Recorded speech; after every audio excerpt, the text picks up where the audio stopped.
देने वाला जब भी देता है छप्पर पाड़ के देता है। ये कहावत कन्नौज के छिबरामऊ इलाके में सच हो गई। यहाँ पर ईंट के भट्टे पर काम करने वाला मजदूर अचानक अरबों की संपत्ति का मालिक बन गया। आपको बताएं कि उसकी कोई लॉटरी नहीं लगी थी। पूरा मामला जानने के लिए हमारी एक खास रिपोर्ट देखिए।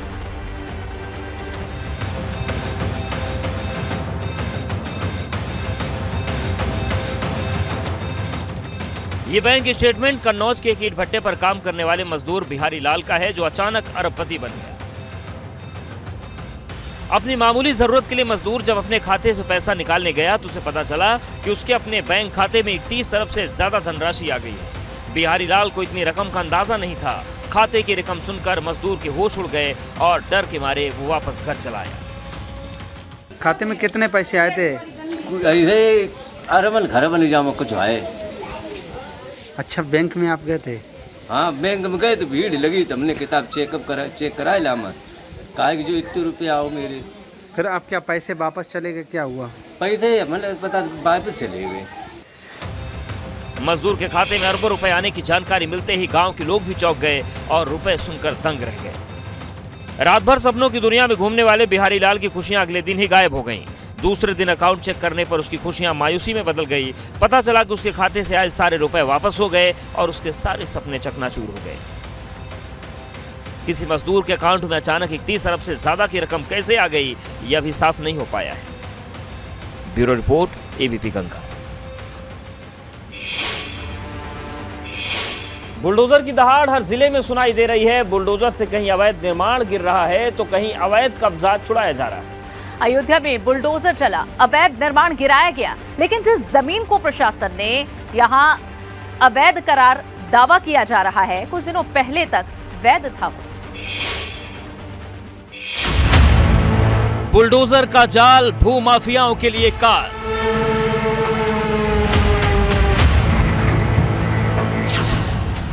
बुलडोजर की दहाड़, गिरा जुर्म का पहाड़।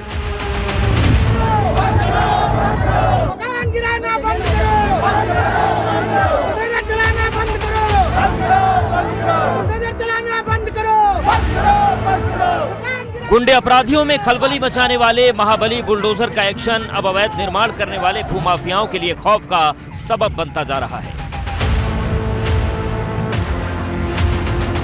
पीले पंजे का प्रहार अब अयोध्या के माझा, जमथरा और गौरापट्टी क्षेत्र में अवैध जमीन के मालिकों के गुनाहों का हिसाब करने में जुटा हुआ है।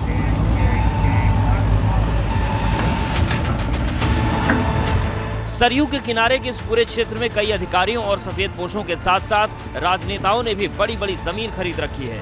वहीं दूसरी तरफ राजस्व कर्मियों से गठजोड़ कर कई बड़े भूमाफियाओं ने जमीनों पर कब्जा कर रखा है।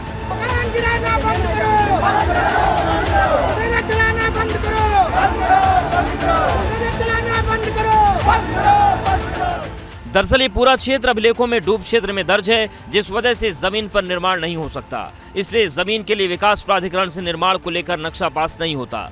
अब जिन लोगों ने 1000 स्क्वायर फीट तक जमीन ली है, उन्हें नक्शा पास कराने की जरूरत नहीं होती। इन लोगों को केवल आवास के नक्शे के कागजात जमा करने होते हैं। भूमाफियाओं ने इसी का फायदा उठाकर 1000 स्क्वायर फीट जमीन के टुकड़े लोगों को ये कहते हुए बेच दिए कि उन्हें नक्शा पास कराने की जरूरत नहीं है।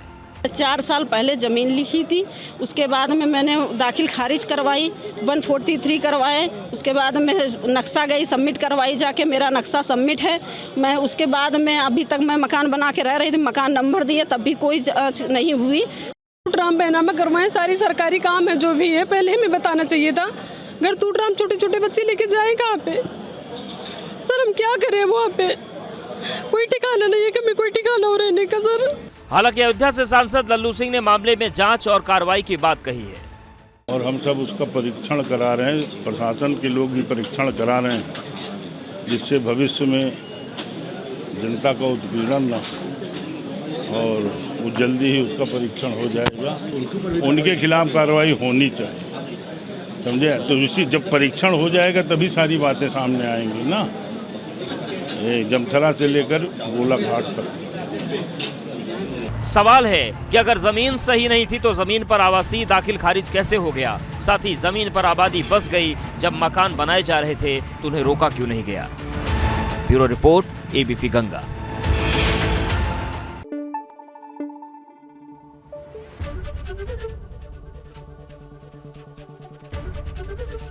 एबीपी गंगा, खबर आपकी, जुबान आपकी।